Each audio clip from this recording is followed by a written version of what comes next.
For this vlog, I'm going to talk about self-advocacy. Self-advocacy is having a clear understanding of your needs and rights and knowing how to access those services to meet those needs.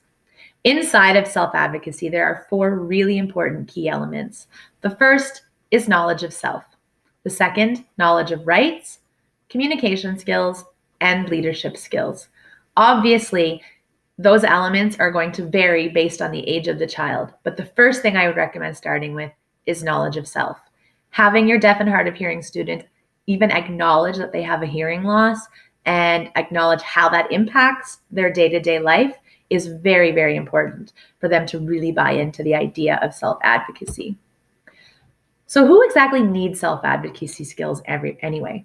And I'm going to tell you, everybody. Every child with a hearing loss needs to understand how to advocate for themselves. But there's also a key player missing in all of this, and that's parents. So often, parents of deaf and hard of hearing children assume that the people in their child's environment are just going to accommodate so that their child can understand what's happening around them. But the reality of it is, especially in a busy classroom, is that teachers aren't always aware of what a child requires. And it is going to have some onus on the child to be able to advocate for what they're requiring. So it's really important to teach parents about self-advocacy so that they can teach and model those skills for their child. Research has shown that children between the ages of 7 and 10 are far more likely to be consistent users of hearing aids and FM systems in a school setting than older deaf and hard of hearing children, regardless of their level of hearing loss. So when we look at that, we have to think about self-advocacy and how that is actually helping our students to have equal access. I always frame it with my students that the deaf and hard of hearing children in their school are facing the same challenges as them. So when they can self-advocate, they are not only teaching their hearing teacher something new, but they're also providing access to other deaf and hard of hearing students in their school.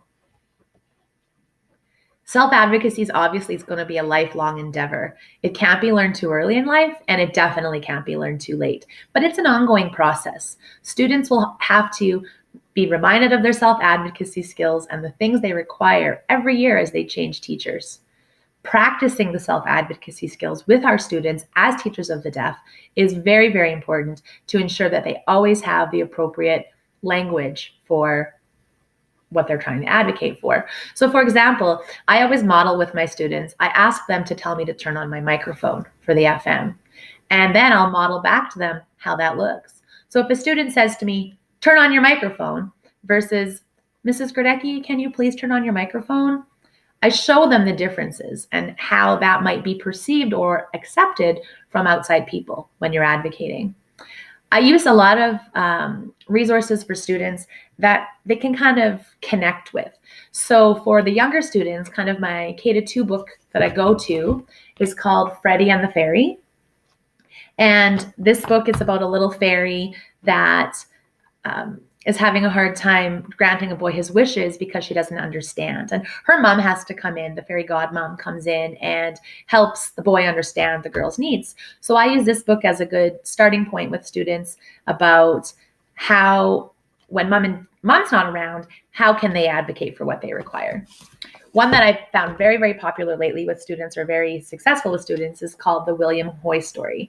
And this book has a real life connection in that it's a Major League Baseball player, William Hoy, also known as Dummy Hoy.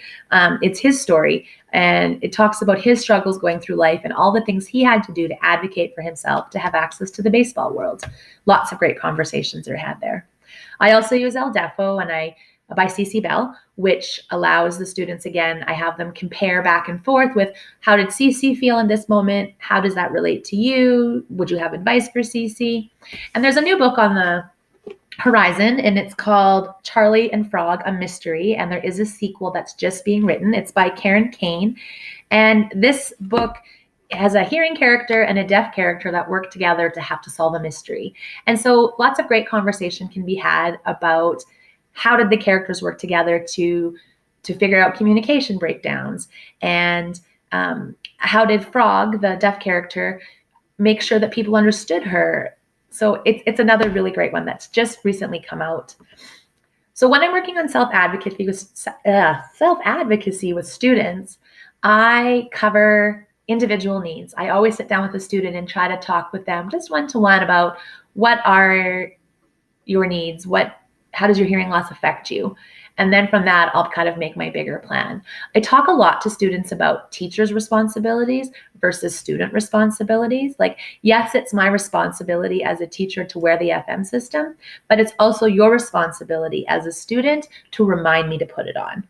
And we do lots of practicing and role playing again to make sure that the tone of voice is correct, the facial expression is correct, so that the message can get across. One activity that I highly recommend for self-advocacy to teach students is video. Students are so motivated and they love to see themselves being on the big screen. So if a student has the opportunity to make a video of self-advocating for how to use an FM system for a teacher or how to turn on captioning. Recently, I had my students do a video where they explained where communications breakdowns happen. So students talked about, I need you to face me, I need you to wear the FM, I need you to not cover your mouth. And they made videos to show that so the entire school could see that. And that was super motivating. So overall, I think it's just important to remember that self-advocacy is a key part of our jobs as teachers of the deaf. And until a student can self-advocate, it's going to be very, very hard for them to have equal access to everything in their lives, including their education.